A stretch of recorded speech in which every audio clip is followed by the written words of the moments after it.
deserve it, yeah you do. Yeah you do, yeah you do. Girl, you deserve it, yeah you do. Yeah you do, yeah you do. Girl, you deserve it, yeah you do. Yeah you do.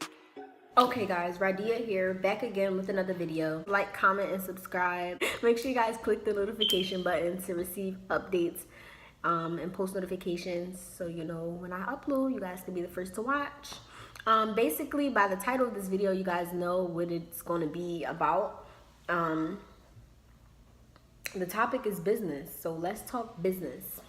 Basically, for those of you who do not know, my name is Radia Roden. I am a now sophomore business major with a concentration in management at the illustrious Clark Atlanta University. I started off as a biology major, so here I am as a business major. And a lot of people ask me, well, how did you go from bio to business? Now, initially, my thing was, I'm going to school to be a doctor. I'm not trying to hear what anyone is saying. I'm going to be a doctor. No one could talk me out of it. People try to tell me to be a nurse because it's faster. You don't have to go through all those years of school. You don't have to worry about this or that or loans and, you know, whatever else.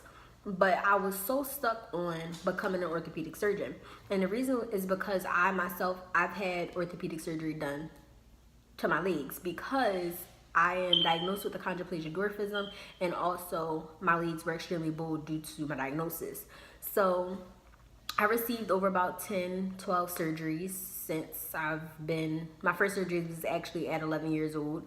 So I received multiple surgeries, and like my experience with my doctor, and then also my experience with like my experiences while being in the hospitals were really what motivated me to want to become an orthopedic surgeon myself.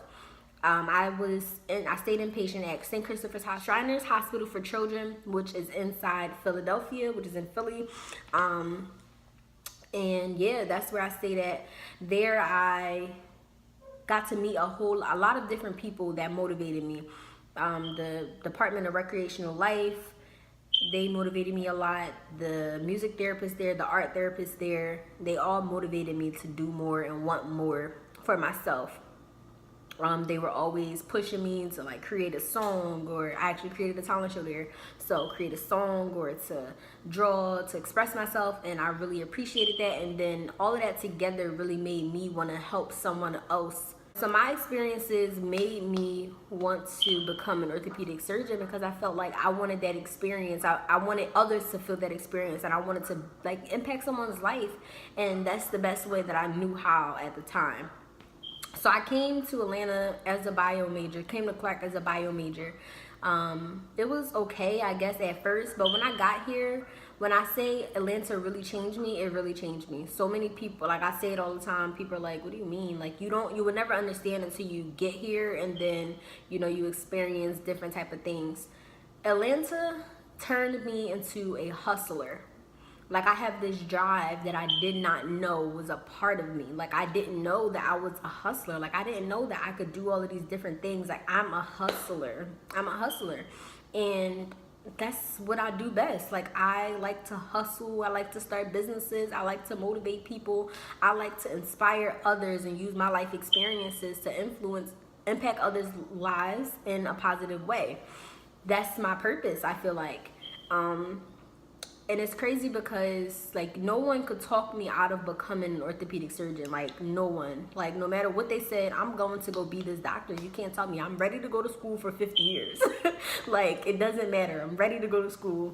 I'm ready to put in the time, put in the hours, put in the work. But when I got out here, and last semester I started a business. It's called RyDesignz. It's a rideshare business for college students specifically. And I would pick students up, drop them off at wherever they needed to go for a fair price. I would do ride eat. So during like finals weeks, I would, hey, you need something to eat. They'll call me like, hey, could you pick up my food from here, or drop it off, and different stuff like that. So that was really what I was doing last semester. And I realized that through that, first of all, that was the first business I've ever created in my life, in my entire life. And I didn't know that I had that in me. Like it was in me, but I just needed something to bring that out of me. And Atlanta really did that for me. Yeah. So about my job history, literally my first job was at 16 to 17 years old. I am 18 now. I will be 19 next month. First job was at Wendy's, and I was making $7.75 an hour. $7.75 an hour is not that much. I wasn't pushing 40 hours a week. It was maybe like 20, 25, 30, 35 on a good week.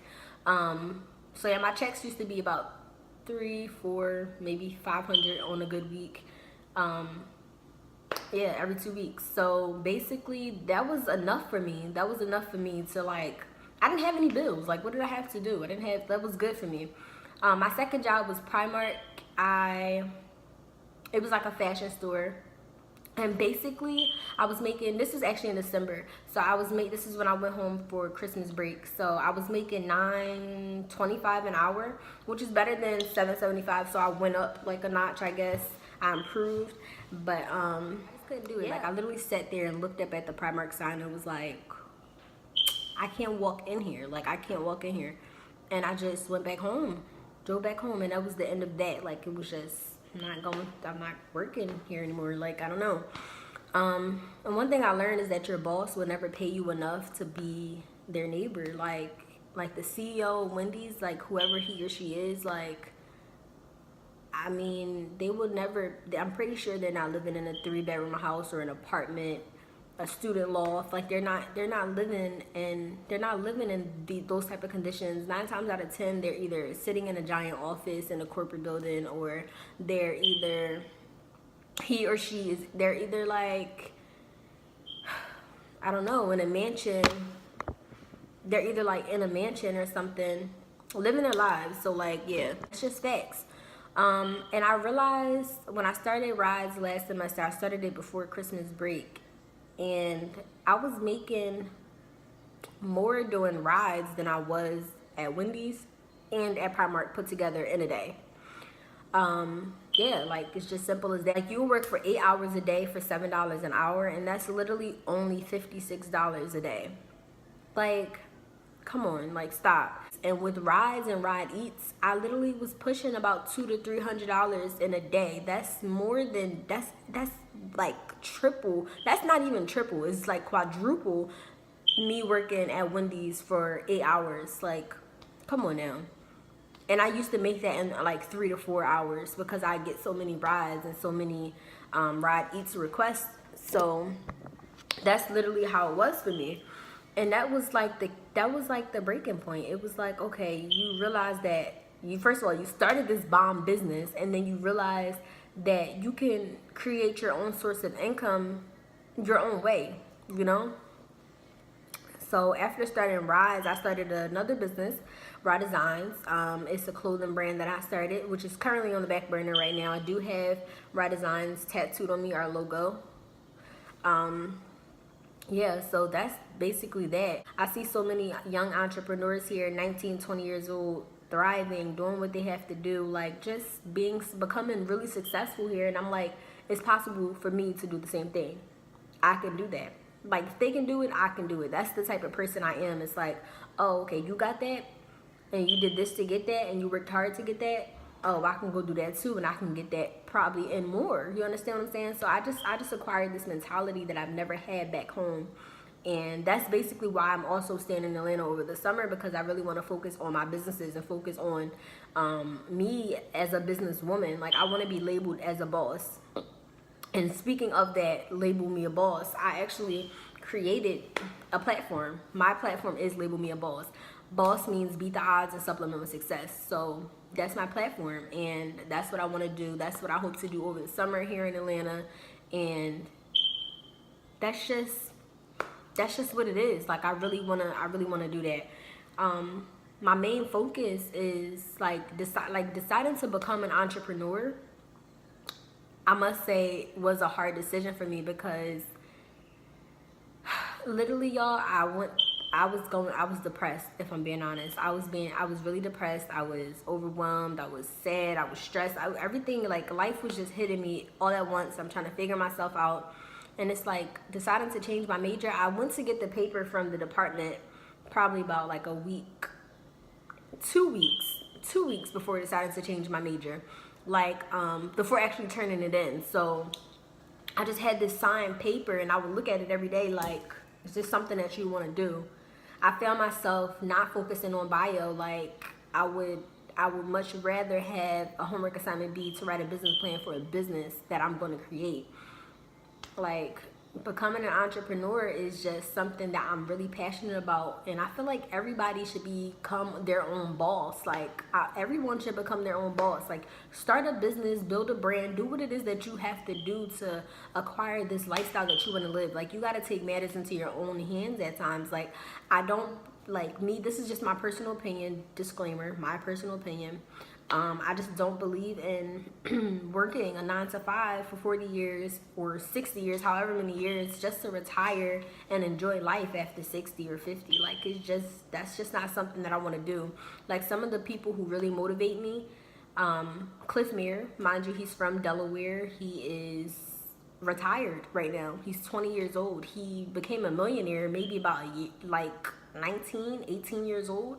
A self-made millionaire just by doing hair and like taking his talents and profiting off of it. So once I realized that I already knew that I was talented. Like, I knew that I could do poetry.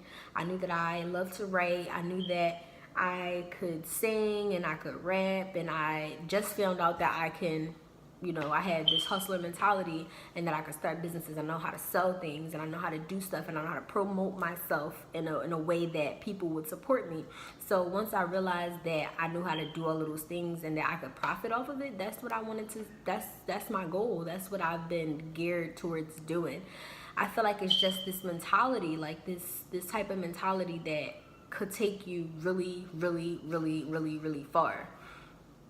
And if you're watching this, 9 times out of 10, you are watching this because you want to become a boss, you want to be an entrepreneur, you want to do what it takes to live the lifestyle that you want to live, and you don't want to put matters or put your life into someone else's hand, and you want to actually create the life that you want to live for yourself. So if you're watching this, I salute you. Thank you for watching this video. I hope that this like really motivates you. And it's crazy because I don't know too many entrepreneurs like in my immediate family, and like I don't know any entrepreneurs, any bosses, like I don't know any personally. So like growing up, the thing was, okay, you're going to graduate high school, you're going to go to college, and you're going to go to school for 4 years to get your undergraduate degree. After you get your undergraduate degree, you're going to go into the workforce. So you're going to go work, you're going to go find a job, you're going to be good, you're going to buy that house. I found out very early on, like, it doesn't work like that. It doesn't work like that. Like, you might graduate and never find a job in your field. That's why they say to go to a field that you can benefit from. That's why my aunt emphasized nursing. I do understand why she did that. You know, because they need nurses. Like, you know, and me thinking, you know, they needed doctors too. They needed surgeons as well. But it's just the amount of time that you have to go to school, the amount of money that you have to put into it. How long is it? So it doesn't always work like that. Like, you might, you know, graduate and not find a job in your field. You're going to be working at Walmart, Target, somewhere, which is not a bad place to work. But after you just spent like over $100,000 damn dollars on a degree, a piece of paper, and I can't even get no damn job to like make that money back. It becomes like, it's just, I don't know. Like, I don't know. I just don't see myself. I don't know. I just can't. I don't know. I just cannot see myself like doing it for all of them years and having to work my ass off every day to just make them back. So that's really it. Like, I just don't see the point in doing it. So that's why I decided to become my own boss and become an entrepreneur. And that's why I really like want to inspire I want to inspire others to do as well. But aside from that, make sure you guys definitely like, comment, subscribe. Be sure to follow all of my businesses. Their Instagrams will be in the description box, Twitter as well. And that's really about it. So thank you guys for watching, and I'll see you guys in the next video. Girl, you deserve it, yeah you do. Girl, you deserve it, yeah you do.